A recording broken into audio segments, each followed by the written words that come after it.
Good evening and welcome to Tea with Tyson. I'm just now noticing that you can see my light on my glasses. Looks like I'm an alien. Okay, I'll stop. We are reading from the Forgotten 500, and we had just started reading about the couple, Vujnovic and Mirjana, who are stuck in Belgrade during the start of the war in Yugoslavia. This part, excuse me, this part is called Passports, Please.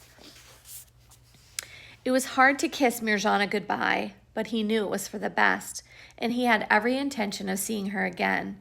He just hoped the war wouldn't keep them apart for too long. But when he returned to the coastal village, his dear Mirjana was waiting for him there. Vujnovic was shocked to see her and feared she had somehow missed her opportunity with the sailboat. Then Mirjana explained that she and Mirko had taken the boat as planned, sailing out to the open sea to meet the British cruiser. Once they got within sight of the ship that could take them to safety, Italian fighter planes appeared and attacked the ship. It was badly damaged and turned away, unable to take on Mirjana and the other refugees. The British citizens who had made it on board on earlier trips by the sailboat were arrested by the Italians and interned in Italy. The sailboat had no choice but to deposit Mirjana and her brother back in Herzog Novi. Vujnovic was at once elated to see her again, relieved that she hadn't been in the cruiser any sooner, and disappointed that she was still trapped with him. They had no immediate alternative, so they just waited in the little village again. As the day wore on, Vujnovic decided to talk with Mirjana about something that had been going through his mind on the long walk back from Risan. He took Mirjana on a walk in the monastery garden. "We've been together for 3 or 4 years, and I love you, Mirjana," he said. "We could get married right away. We don't know what's going to happen." He paused for her reaction. She was taken off guard by the comment, though she had been wondering about the same thing. "Yes, I suppose we could. But with the Italians in control of the sea here, there's not going to be any more evacuation. We don't know if we can find another way out." "Yes, I understand," she said. "It would be easier for you by yourself." George knew what she was getting to, but he wasn't eager to discuss that possibility. He wanted to be pragmatic, but he couldn't bear the thought of just walking away from Mirjana. Instead, he tried to back into the topic of splitting up.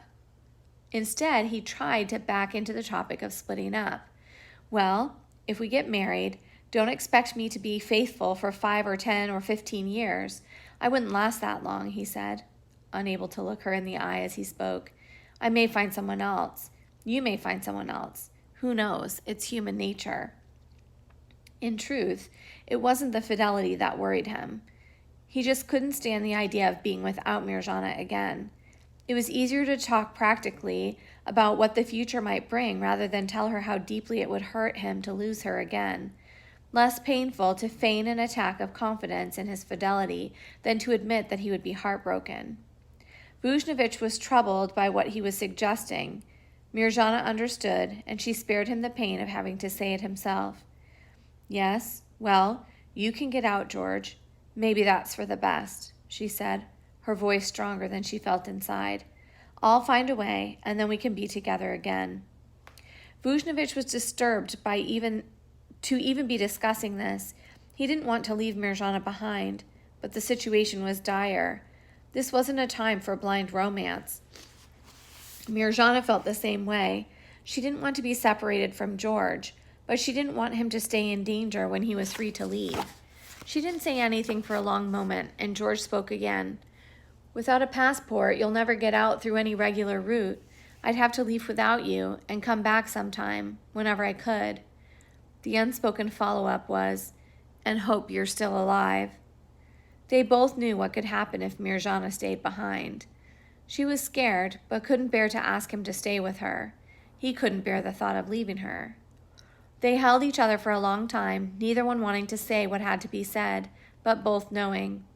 Finally, George spoke up and said out loud, "I'm going to have to leave, Mirjana," he said. "I'll come back for you sometime in the future. You know I will." "Yes, I know you will," she said.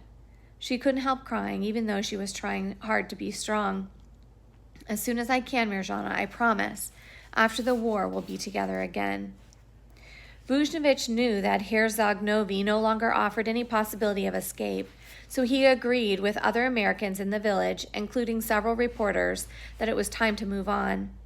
After a difficult and tearful farewell with Mirjana, he piled into a car and joined about 50 Americans in a caravan headed to Dubrovnik, then on to Sarajevo. They had to get out of the country while their American passports still meant something in Yugoslavia. No one knew how long that might be.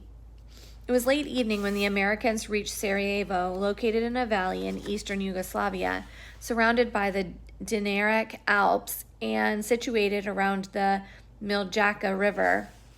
And the group split up to find places to stay.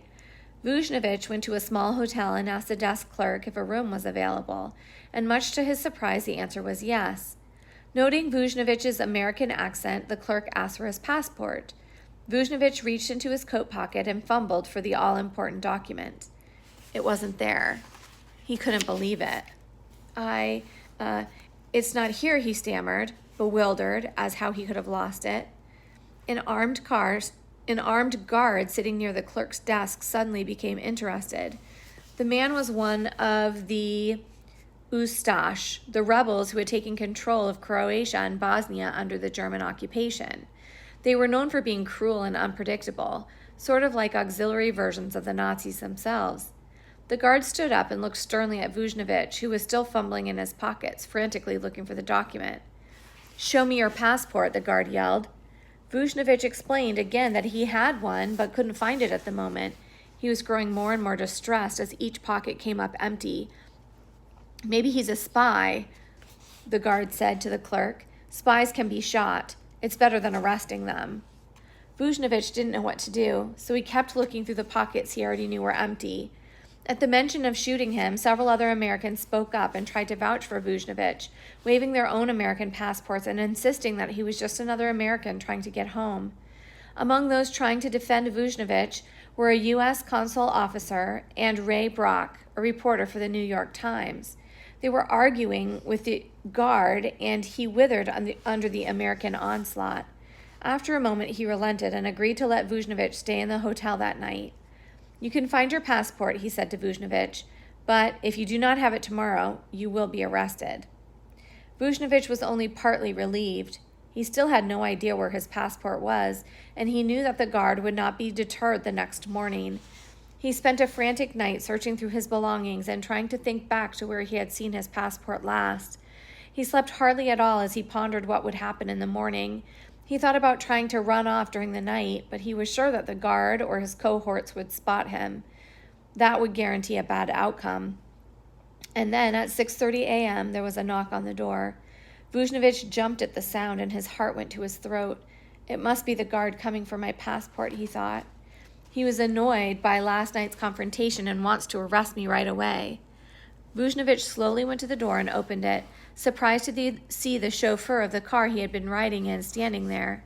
Apparently, the man had no idea what trouble Vujnovic was in and was simply running an errand. "You dropped this in the car," he said, and handed the critical passport to Vujnovic. He turned around and left, with no idea that he had just saved the American's life. Vujnovic realized that he must have missed his inside breast pocket when he tried to put his passport away in the car. The document had lain in the car all night long. Vujnovic wasted no time in showing the passport to the guard, and soon the Americans continued on their trip, driving to Belgrade. They had no firm plans on how to get out of Yugoslavia, but they all thought their chances better in the big city, where they had contracts and more services than in the countryside. They found a city completely unlike the one they had left. The city was beaten and bowed. The occupying Germans tightened the noose every day. There was a 6 p.m. to 6 a.m. curfew, after which anyone on the street would be shot without warning. Any resistance was met with exaggerated retribution. The death of one German soldier would result in 100 Serbs being hanged in public. One day, Vujnovic was walking down the street when he saw a crowd running toward him. They yelled at him to turn and run away, which he did without question. When he got the chance, he asked one of those fleeing what was wrong. There was a small fire at a gas station, the man answered. The Germans assumed it was sabotage and started killing people. They took the first 10 people they saw off the street and shot them. Despite the danger in Belgrade, the gamble paid off. Not long after arriving, Vujnovic ran into his American friend Vasa Purlia, who told him that not only was it still possible for Americans to get out, but they could take their wives as well. He was planning to marry his girlfriend, Koka, a local girl like Mirjana, and get her out with him. "Have you married Mirjana?" he asked eagerly. "Where is she?" "The American consulate can give you all the necessary documents for her to enter the United States," Purlia explained, "but only if you are married." "But what about her passport? Will they give her an American passport?" "No, they can't do that, but they can give her all the papers to show that she is your wife and entitled to leave with you." "Will the Germans and Italians accept that?" "I don't know, George, but it's the only hope for Mirjana and Koka to leave." To make matters worse, George found out that the Gestapo were looking for any Yugoslavian citizens with connections to Americans or British organizations on the theory that they might be spies or at least disloyal. Mirjana was on the list, not only because of her relationship with George, but because she had received a scholarship from the British consul and studied English. That meant Mirjana was in extreme danger if she stayed, probably more than any risk involved with trying to get her out of the country. Vujnovic knew that he had to try to get Mirjana out with him. If only he had known this before leaving her in Herzog Novi, they could still be together and so much closer to leaving. Now he had to spend more time reuniting, and every passing day made their task more difficult. Vujnovic raced to the nearest telegraph office and sent a message to Mirjana in the coastal village. The telegraph operator warned him that the message probably would not go through because the war had disrupted all means of communication, but he tried anyway. Vujnovic paid a small sum, and the operator sat down at his desk, tapping out a simple message to Herzog Novi. As luck would have it, Mirjana was staying in the home of the village's telegraph operator, who was surprised to hear the system clicking out a message. He rushed to receive it, and soon he came out of the room with a message in his hand, calling for Mirjana Lazic. He handed her a small slip of paper that instantly raised her spirits. "We can get married and get documents for you. Come back to Belgrade." While she was thrilled to hear from George, she was not entirely sure that she wanted to go back to Belgrade. She had convinced herself that the war would be concentrated in the big cities, and she had seen the devastation already wrought on Belgrade. Maybe if she stayed in the countryside, she would be okay, she thought. And did she really want to leave Yugoslavia, even if she could? Her brother, Mirko, an engineer who spoke English, convinced her to think clearly. The two of them set off by train for Belgrade, itself a dangerous journey, as the Ustash monitored all activity in the region now, looking for any opportunity to harass someone without the right papers. George thought Mirjana was on her way to Belgrade, but he didn't know when she might arrive. Realizing that the Germans might go to her Belgrade home looking for her, or a neighbor might report her arrival, he didn't want Mirjana to get off the train and go there. But if the train arrived after the 6 p.m. curfew, she would have to stay in the train all night and then get off at 6 a.m. So every day, George sprinted out of the house at 6 a.m. and down to the train station, hoping to catch Mirjana before she could walk into danger. She might get off the train at the same moment George was able to step outside, so every morning he was in a mad race to catch up with her. This went on for 5 days until he returned to his hotel and found Mirjana waiting there with Mirko. After a tearful embrace, George asked how she had known to go to the hotel instead of going home. Mirjana told him that she and Mirko had, in fact, tried to return home that morning. When they approached the house, the family's maid rushed out and yelled at them to go away. Her frantic tone explained why. Mirjana knew that George had friends staying at the hotel, so she hoped to find him there also. As soon as they were reunited, George took Mirjana to the American consulate and spoke with the consul, an earnest administrator who worked feverishly to get Americans and their loved ones out before it was too late. He had already given the proper documents to Vasa and Koka, who had been married earlier that day. He told George and Mirjana that they must hurry, but there was one important issue, he said. The Germans had forbidden any foreigners to marry. You have to go to this church at 6 o'clock in the morning, he said, handing George a paper with the location of the church. Don't tell anyone except 2 witnesses. You have to bring 2 witnesses, and the priest will marry you. They were married the next morning in a quiet, simple ceremony, attended only by one of Mirjana's cousins and an American friend of George's. They had a small meal in the cousin's home that morning, and that was the end of their wedding celebration. After taking their marriage certificates to the American consulate, they received the documents that they had hoped would get Mirjana out of her rapidly worsening homeland. The main paper was surprisingly simple. Just a letter, really, from the American consul. This affidavit confirms that Mirjana Vujnović Nilazic is a Yugoslav citizen married to an American. This affidavit is issued to her to enable travel to the homeland of her husband in the United States of America. Please extend to her all courtesy and offer any assistance you can. It was signed by the consul with a seal and a big red ribbon. They thought it quite a handsome document. When the consul handed it to Mirjana, he explained that it would help her once they got out of occupied territory, if they could get to a country not controlled by the Axis, maybe Palestine. This document would enable her to get to America with George, but there was no telling if it would carry any weight with the Germans or other local authorities, he said. All 3 of them knew that the consul was being optimistic about that last part. It was very unlikely that the Germans would respect the consul's document, and Mirjana's Yugoslavian passport carried the same weight. Outside of Yugoslavia, it could help her, but not in her own country. The city of Belgrade was in ruins, with Germans and Ustash watching everyone, so George wanted to move as quickly as possible. From his contacts with the American embassy, he heard about a boat that was going to evacuate Americans to Budapest, Hungary, via the Danube River. George made sure he and Mirjana were on the boat, and Mirjana's documents were good enough for her to blend in with the group of Americans as they evacuated. The newlyweds ended up staying with about a dozen Americans at a small hotel in Budapest, still firmly in German-occupied territory, the group talking nonstop about possible ways to get out. By this time, even an American passport could not guarantee an easy exit. If you could find a means out of German territory, the American documents would ease the way, but you still had to find a way out from a region that was rapidly falling into a state of confusion. The Germans prevented most travel through areas they controlled, and even in the rare situations in which someone like George would be permitted through, someone like Mirjana would not. There was no simple way out.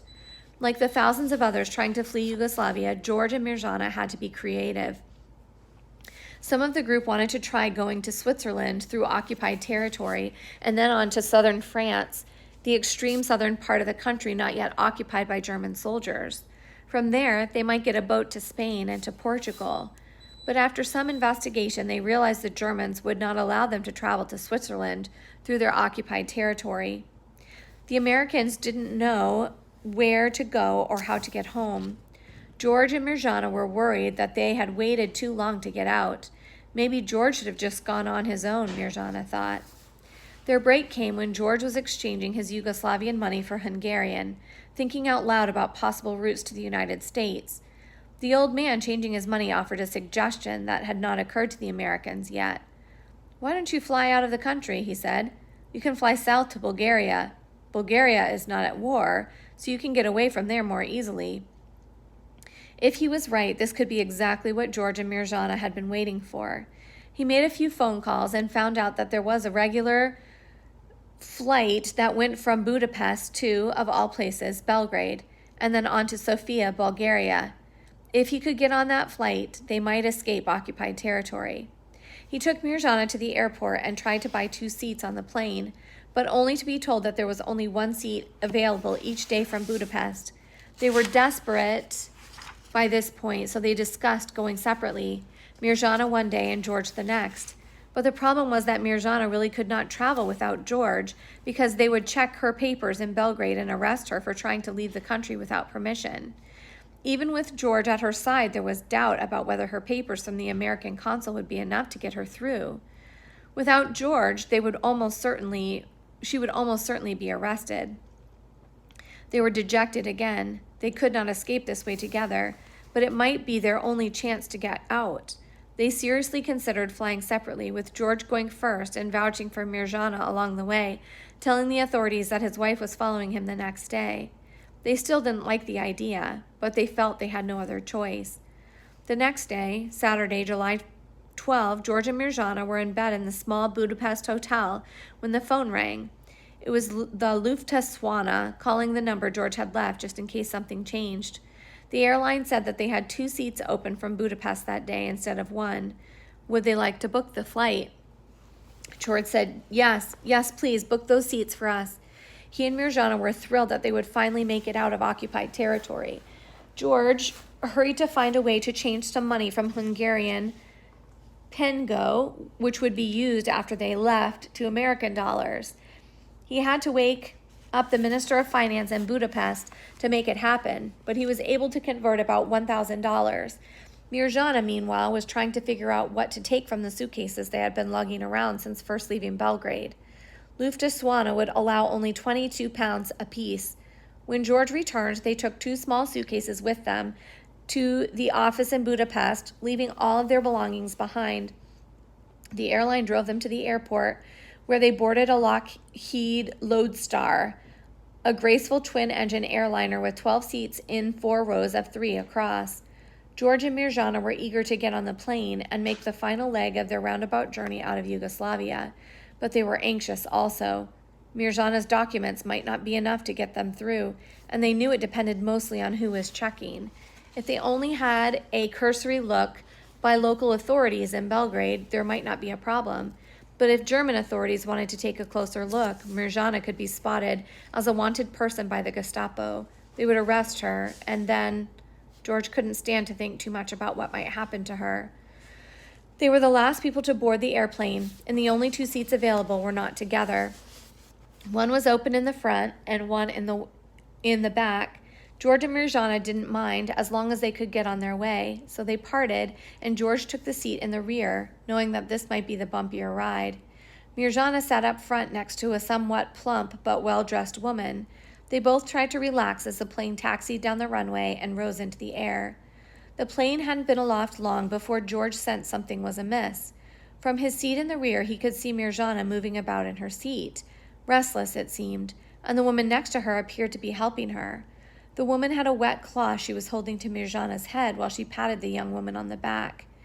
Mirjana's airsick, George thought. He had known that this might be a problem because she had not flown much. George stood up and walked down the aisle to check on his wife. As he reached her seat, he bent down to see her and was surprised to see how pale and distraught she was.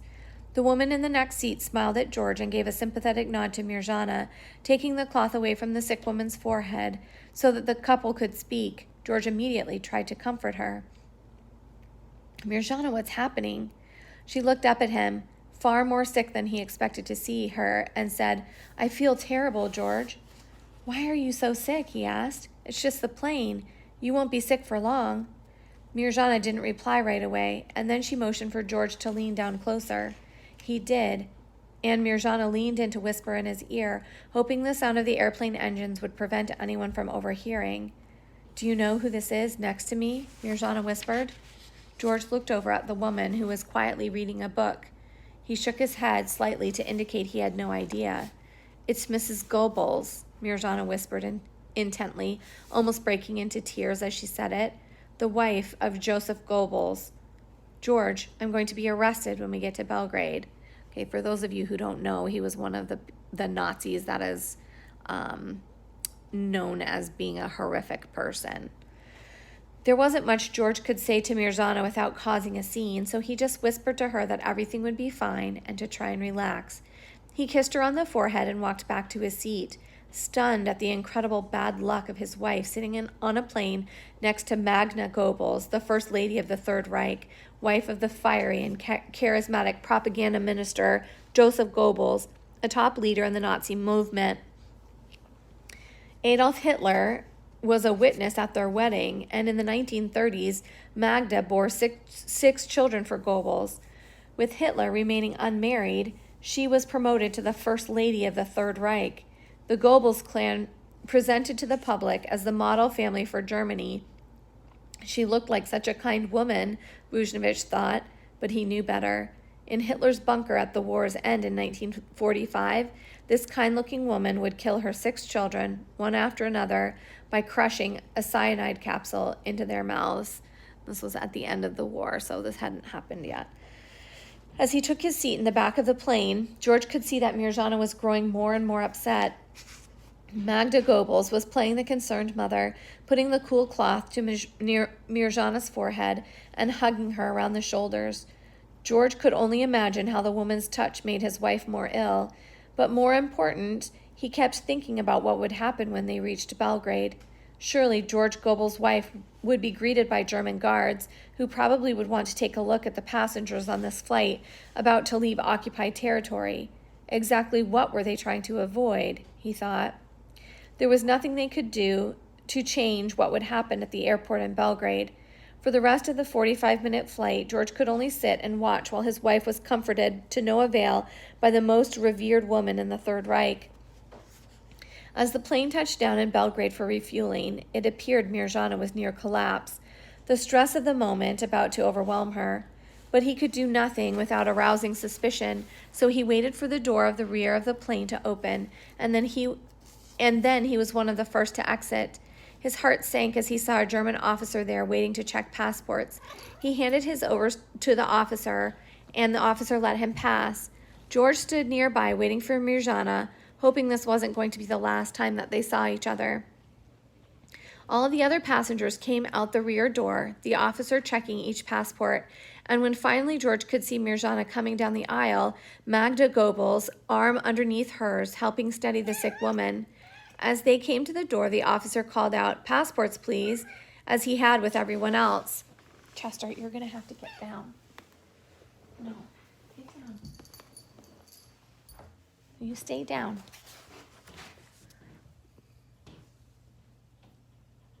"Passports, please," he had said, as he had with everyone else. George looked at Mirjana, and they both thought this was the moment they had been dreading. Then Magda Goebbels, no, get down. Get down. Stay down. Sorry, guys.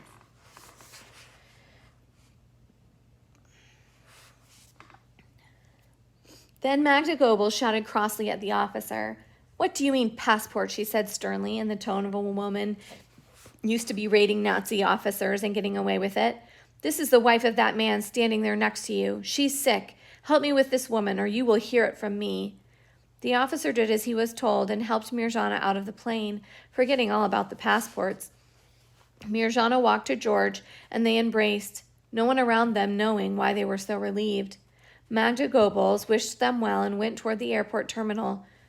George and Mirjana couldn't believe that Magda Goebbels had just saved them. After a half-hour wait for refueling, they reboarded the plane and took off for Sofia, Bulgaria. Mirjana sat next to Magda Goebbels again, more composed, but breaking into tears as the plane flew directly over the house where she had lived in Belgrade. She knew she was looking at her home country for the last time. Magda Goebbels assumed she was airsick again and patted her hand gently. We will stop. Oh, it's almost over this chapter, so I'll just finish. When the couple landed in Sofia, Bulgaria, they found a country that was not yet in the full throes of Nazi occupation, but nonetheless full of Nazis shouting Heil Hitler at every opportunity.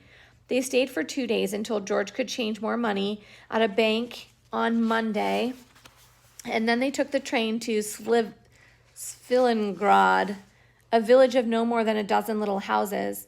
There was no hotel, and the only water in the town was a single hand pump, where George and Mirjana took turns washing their faces. George had found that this little village was the only one to get from Bulgaria to Turkey, which was still neutral, because the Germans had destroyed all of the bridges between the two countries.